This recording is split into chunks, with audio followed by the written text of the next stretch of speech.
Good morning. This is the Paradise Unicorn Priestess, bringing you day 291 of A Course in Miracles, the Yin translation, where we use female words.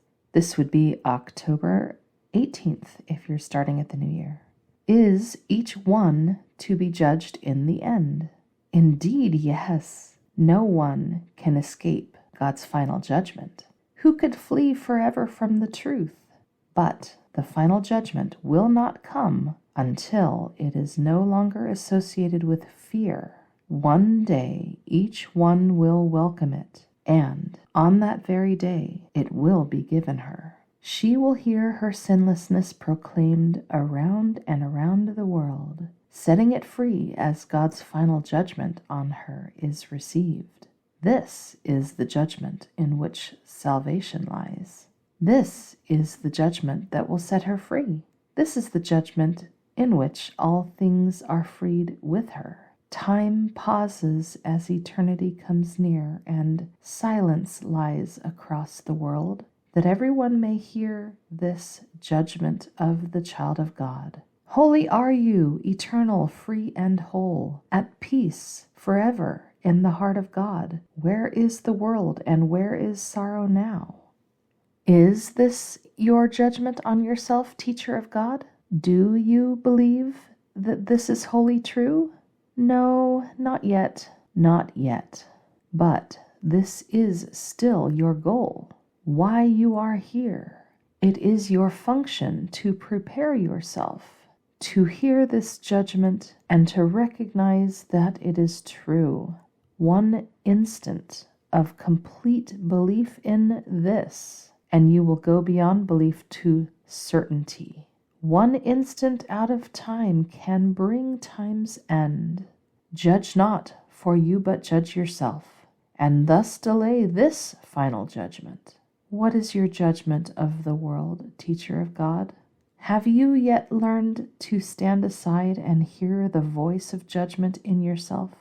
Or do you still attempt to take her role from her? Learn to be quiet, for her voice is heard in stillness, and her judgment comes to all who stand aside in quiet listening and wait for her.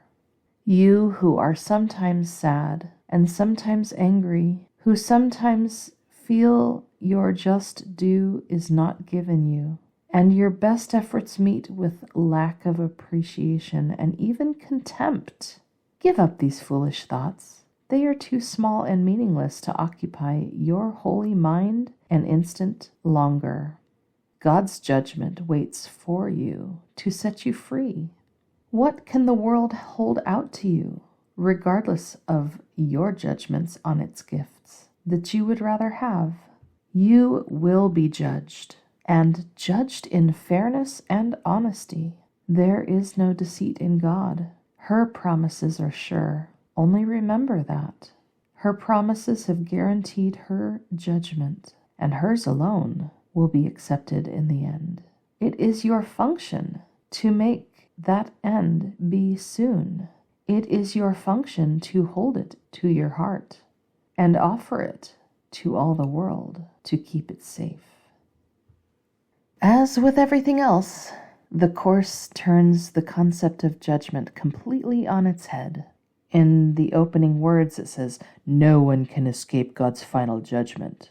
And in the way that we've been taught to think about judgment, that sounds really ominous. Indeed, it is in alignment with what the Course says about us, our fear of God being kind of the big final end boss, the big, really most difficult, challenging obstacle between us and peace.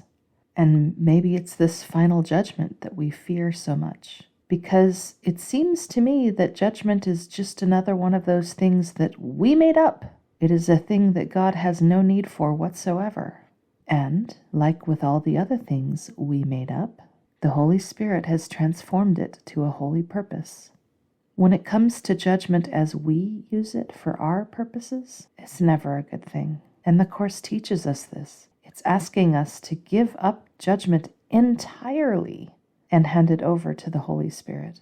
And the Course has done its best to convince us. And may we hear the message that judgment, when placed in the hands of love, is the most beautiful thing of all, so kind and gentle.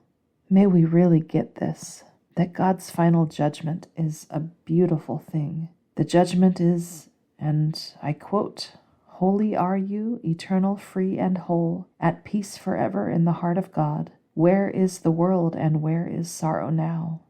Now, when we read the Bible, the final judgment of God is depicted so differently, because in the Bible, the God that is spoken of is the ego, the great big one ego, of which all egos have split off.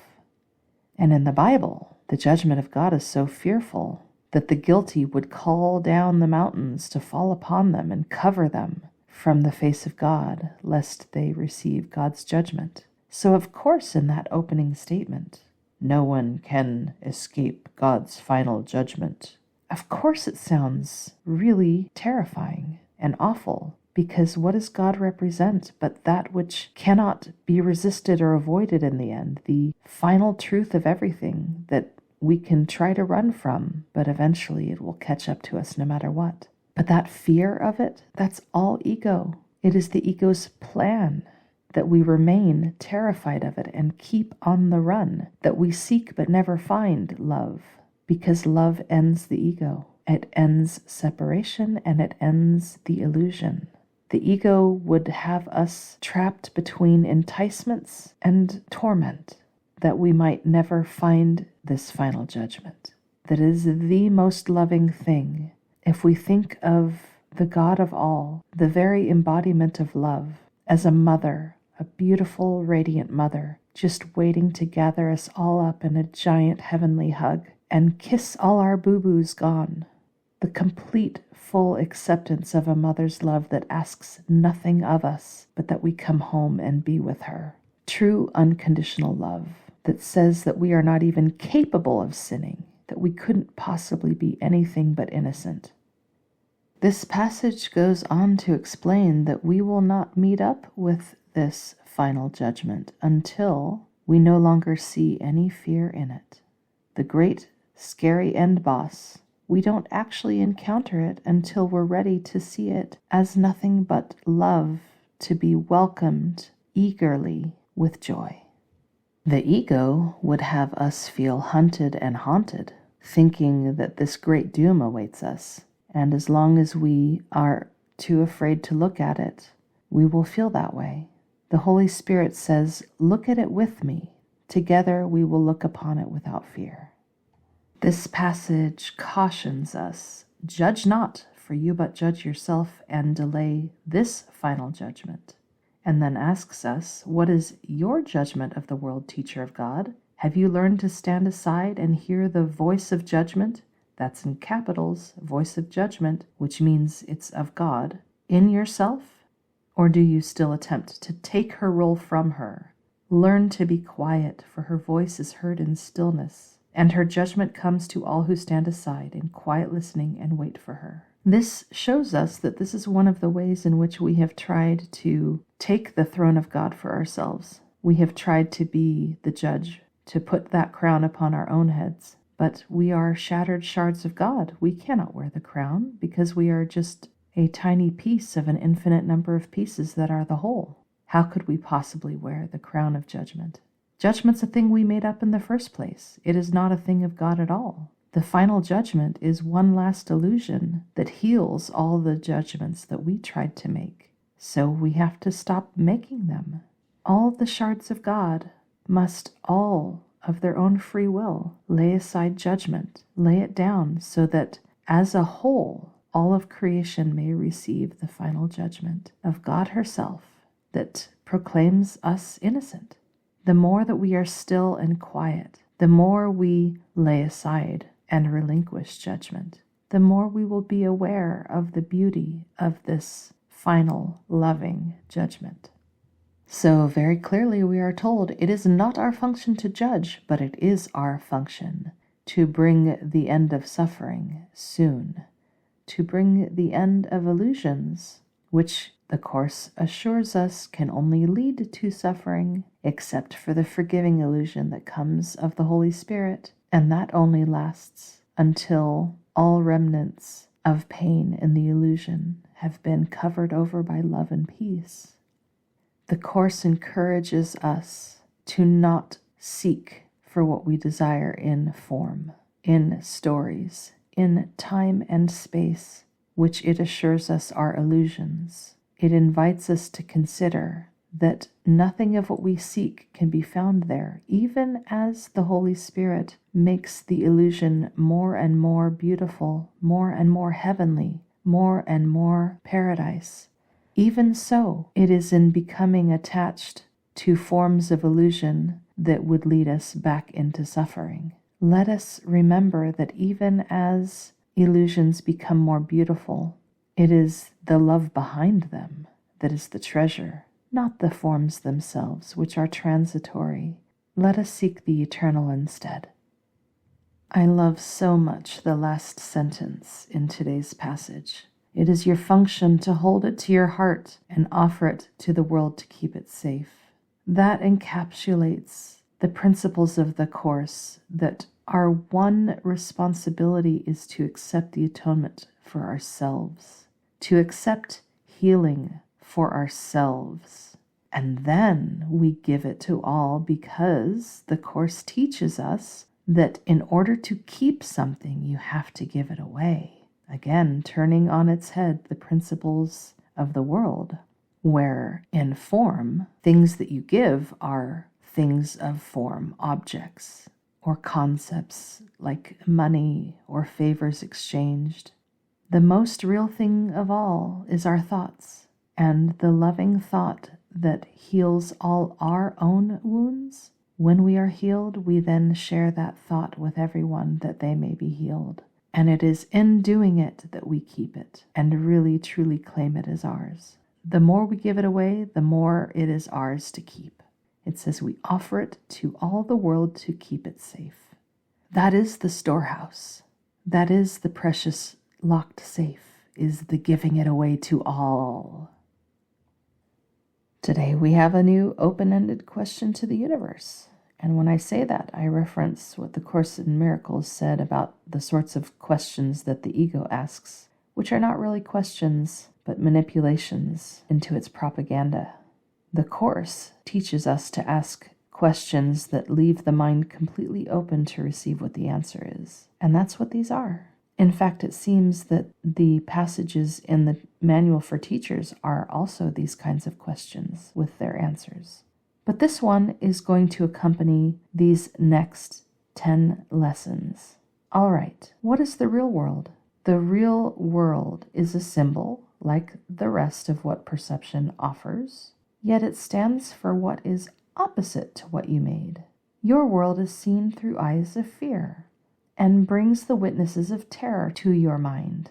The real world cannot be perceived except through eyes forgiveness blesses. So they see a world where terror is impossible and witnesses to fear cannot be found. The real world holds a counterpart. For each unhappy thought reflected in your world, a sure correction for the sights of fear and sounds of battle which your world contains.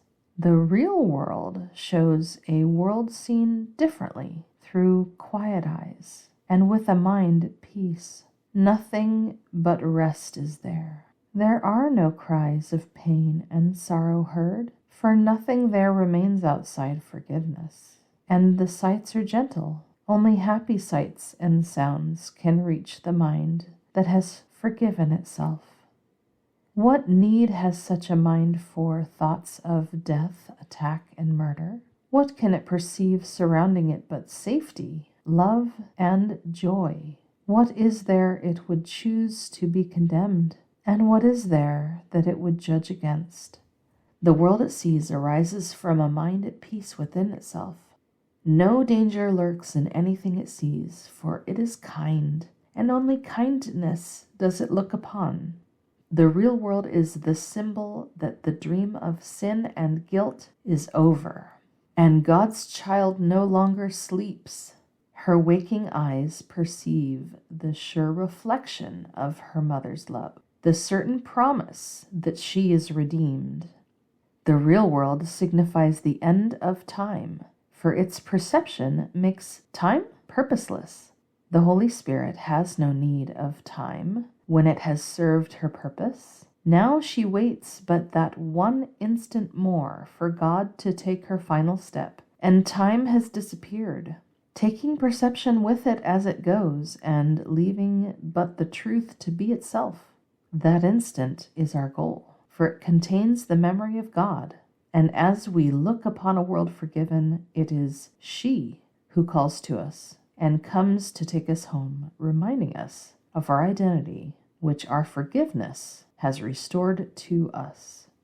Today's answer to the question of what is the real world reminds us of what is said elsewhere in the Course, that all things in the illusion, all things in form, whether our version or the version that is made by the Holy Spirit to heal our version, is a symbol. It says the real world is a symbol like the rest of what perception offers. All things that our perception brings to us through the witnesses of our senses are symbols. And it says that the real world is a symbol that stands for the opposite of the symbols that we made. There is another part of the text that suggests that the body's eyes cannot see the real world at all. This passage says that the real world can only be seen through eyes blessed by forgiveness. So what are the eyes blessed by forgiveness? The eyes of Christ, I imagine, that are spoken of. And one of the lessons says, I will not use the body's eyes today. And from the beginning, it is explained to us that the whole purpose of the Course is to see differently and to let go of our way of seeing and instead receive the vision of Christ, to see through the eyes of Christ. Also previously in the Course, it pretty much left off the idea that the body's eyes see at all. And I had talked about how if this is a dream illusion and the body is nothing more than an avatar, then of course the body is not doing any seeing. This is all a simulation and it's all happening in the mind. After all, when we have a dream in the night, are our body's eyes seeing it? It is a thing that is happening in the mind. It is using the part of the mind that is devoted to seeing, yes indeed, but it has nothing to do with the eyeballs. And so the Course is encouraging us to use our mind to see. And when we are aware of our oneness with all of creation, then our mind is whole. And then we see aright. We see through the eyes of love. Literally. It seems since the beginning there have been many stories of people who are blinded or who perhaps have always been blind in their incarnation, having a very special kind of sight that sees what body's eyes do not see. And for those that have seen the Matrix trilogy, spoiler alert, the main character loses his body's eyes, but then he finds he can still see, and what he sees is more true than what his body's eyes seem to report to him in the first place. That seems a violent thing to dream, to have something break concerning the body's eyes. There is no need to have violent dreams in order to receive the vision of Christ. That is not the gentle way. Let us find the gentle way to vision. It says that the real world is the symbol for the end of time, for the real world, which has forgiven all pain, makes time purposeless. Just as with all things we made, the Holy Spirit has given a holy purpose to time, and that is for forgiving, for leading to the real world. Now, there are many who, when they read descriptions of the real world, paradise, the response is, that sounds boring. I prefer the adventure of a world that has danger in it. Well, that is someone for whom the illusion still has a lure. They're not ready to yet give up suffering. They still see a purpose in it. And are there not many who believe that we cannot be our best selves without suffering, that we cannot appreciate without suffering? I am so tired of that perspective. I really want to invite all to let that go. The Course invites us to let that go. The Course assures us there is nothing to be gained in that game. The only game left for us to play that is a good game is the game of forgiveness. The game of salvation, the Course describes it as a game that happy children play. Happy children that are secure in their own safety and their worthiness. Let us play the happy game of forgiveness. It is a gentle path and a joyful path, a path of laughter. The Course speaks of gentleness so often, but it also speaks of laughter. This is light-hearted and playful. And the supreme goddess spoken of in the Hindu religion, Lalita, means she who plays. When one is completely assured of their immortality and invulnerability, nothing could possibly seem threatening, and so anything that tries to appear threatening would be funny. There would be no cost. There would be no skin in the game because it would be merely a game. We are invited to share in such a perspective by seeing our own invulnerability, to see that we don't need to defend against anything because nothing can possibly harm us. And then we go to lesson 291. This is a day of stillness and of peace. Christ's vision looks through me today. Her sight shows me all things forgiven and at peace, and offers this same vision to the world. And I accept this vision in its name, for both myself and for the world as well. What loveliness we look upon today! What holiness we see surrounding us! And it is given us to recognize it is a holiness in which we share. It is the holiness of God herself. This day my mind is quiet to receive the thoughts you offer me, and I accept what comes from you instead of from myself. I do not know the way to you, but you are wholly certain. Mother, guide your child along the quiet path that leads to you. Let my forgiveness be complete, and let the memory of you return to me. That is our lesson for today. Happy practicing.